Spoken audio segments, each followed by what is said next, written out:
Good morning, boys and girls. Welcome back to the eastern wing of the Stink Bug Works. In front of you today is my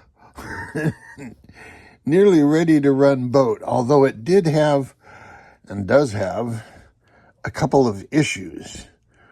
One was this servo. Now I've got a bunch of low profile HS77s. I told you about that the other day.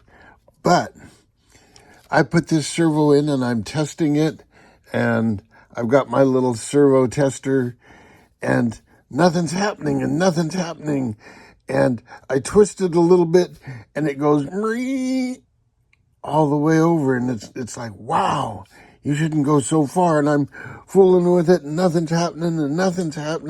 And then pretty soon it goes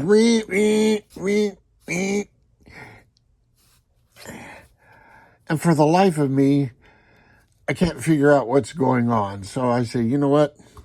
Let's take the servo out of the boat, sit down over on the southern wing, and examine it.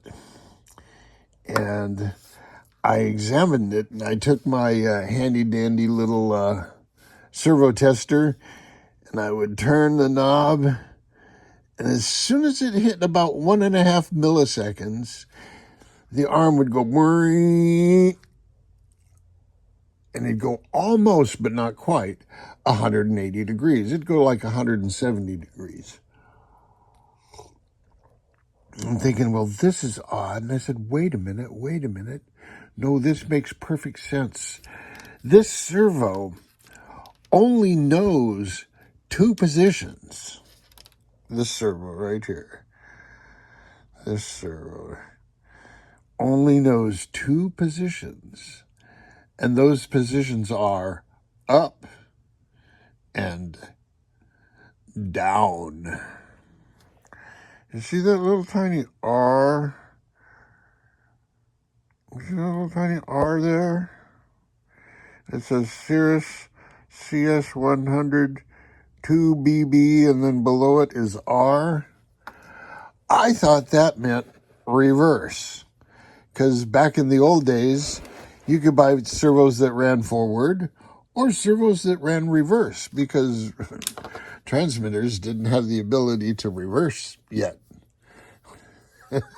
Took Larry Fogel to figure that one out. Anyway. So this boat has a name. Its name is Quick and Dirty. Everything was quick and dirty. Like this little piece right here that's supporting the transom, I just opened up my drawer of carbon fiber parts and like, oh, here's a scrap. I'll just glue this scrap into here. What was happening was the transom with this big long rudder hanging off was flexing.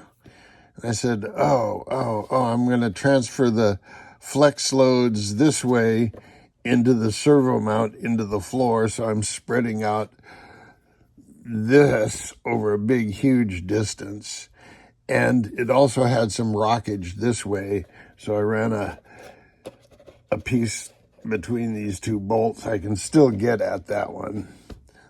It's going to be less easy than originally planned, but I can get at that one. You can see it in there. So then I get to balancing this thing. And now remember, there's not a drop of paint on it. There's nothing from this motor mount forward.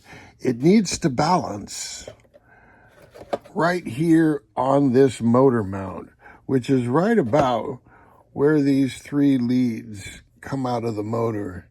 And since everything's, within reasonable weight,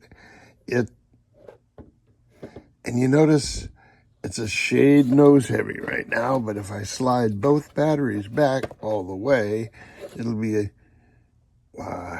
Shazam it. Oh, that's why it doesn't almost balance, because I got to have a servo in it, even though it's the wrong servo. So There you go. That's 30% right there. And I can move the batteries forward to 35% if I wish. Oh, I know what that's from. So, in order to get it to balance there, I'm using a pair of 1.8s. That's an awful lot of battery for this thing. So, we'll see how this little Outrunner motor performs. I have several Outrunners of this size that should be more potent than your conventional Outrunner of this size. So we'll see. We'll see if they're up to the hype. Now, these aren't Steve's motors. These are still Chinese motors, but our Chinese motor is better than your Chinese motor. It seems to be the discussion here. Anyway, Labor Day is creeping up. It's only a couple of weeks away now. Labor Day.